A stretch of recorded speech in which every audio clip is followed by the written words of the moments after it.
Hi everybody and welcome to Reviewland. Today, let's see all the features about Flashprint. This version is the newest version that I have on my Mac as of 2020 today. And I'll maybe do some later videos on the most recent version on all the specs. I did how to print on it, but this video will be on how it basically is in all the specs. So let's get into it. But before we do that, make sure you subscribe to the channel and turn on notifications so that you know when we make a new upload and you'll be notified. So let's get into it. So first things first, it's a basic Flashprint scale here.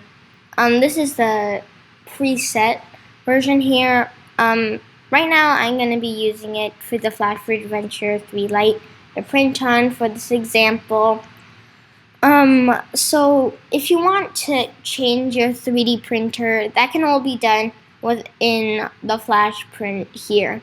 So you can choose new project if you already have a project that's in here, and then I'll delete that project off of this project that you're doing right now. You can save a project, load a file, save as, and examples. These are basically like test prints that you can do.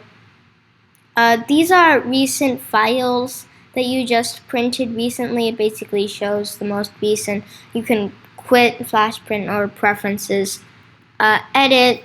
It's all this. You don't really need to do anything here. Print, you can connect the machine. You can choose your recent IP address connections and your machine type here. You can choose your machine type.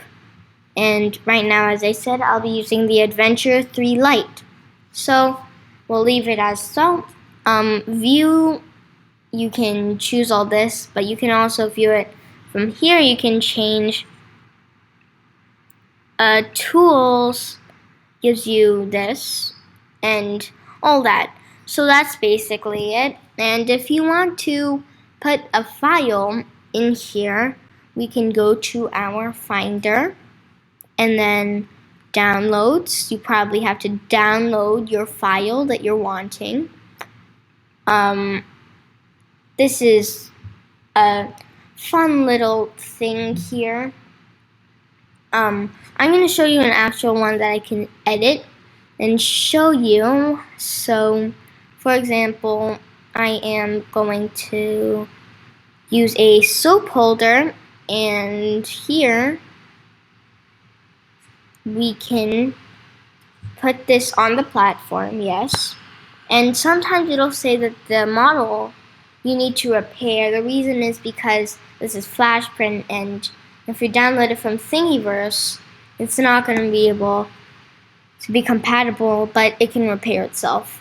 So here we have the model here, and again we can set the view perspective, and you can also do that by moving your mouse, and we can move the object. We need to first select it by tapping on it, and we can put it in the center on the platform. We can basically change all this.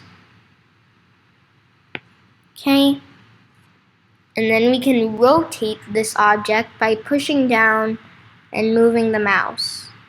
And if you just want to put it back on the platform, because that's going to be hard right now, remember you can press move, select the item on platform, and there you go.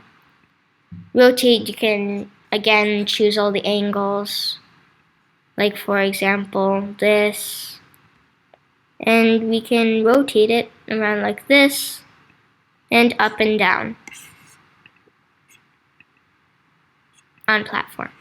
Scale, okay, so we want to put it on the platform, right? So it's technically on the platform, but right now we need to change this to like that, and then move on platform, and we can do center, and then we go to rotate, and then we rotate it like that, and we can again use this like that, move on platform to the original and center.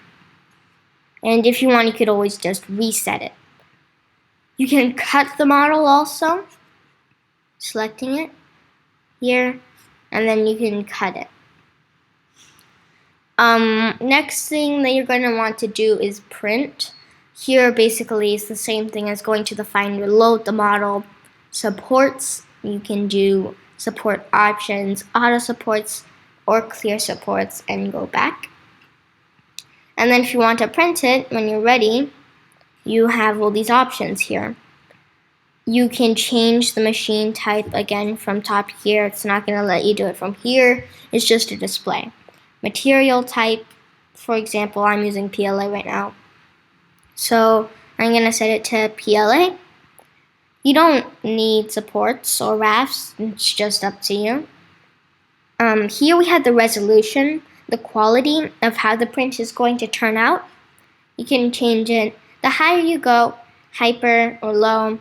Low is obviously low quality. Hyper is the highest quality you can get. You can choose a wall or a brim. And supports I will disable also. And more options gives you this. I don't recommend really messing around with the layer height, shells, speed, and temperature, because that could screw some things up if you don't know it. Shells, again, infill, it's okay. The pattern doesn't really change anything. Infill, you can change the percentage also. Speed, I recommend it to be like this. It'll also change the speed as we go higher on the scale. And temperature, just keep the standard temperature as it is. And others gives you the cooling fan controls and all that. And once you're good, you can either press save configuration, cancel this, you didn't want to print it. And then once you're done and you want to print it, press OK. And then it'll ask you where you want to save this and the name. Once you're good with the name, I already had this name, so it's going to ask you to replace it. And yes. And now it is ready to print. Once you press print, it'll print on your machine. And if you want, you can use Ethernet, or if you have a different version, you can connect it directly into your computer with USB connection.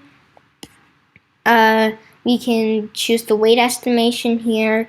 You can see all that, the parameters, and back if you want to go back. Print again, IP address, and then you press connect. And that's basically all the things that you can do with Flashprint. Here, this bottom bar doesn't really do anything. Again, you change that on the top perspective here. And again, if you want to download the files to put on here, you go to thingiverse.com and search whatever you want. So I hope you enjoyed this video, and thank you for watching. I'll see you in the next video. But I want to quickly mention that sometimes I don't have a lot of time to do videos visually on the camera, so I sometimes do videos like this. Because sometimes if I don't have a lot of time, I do videos like this. So without that being said, I'll see you in the next video. Please subscribe, and thank you for watching.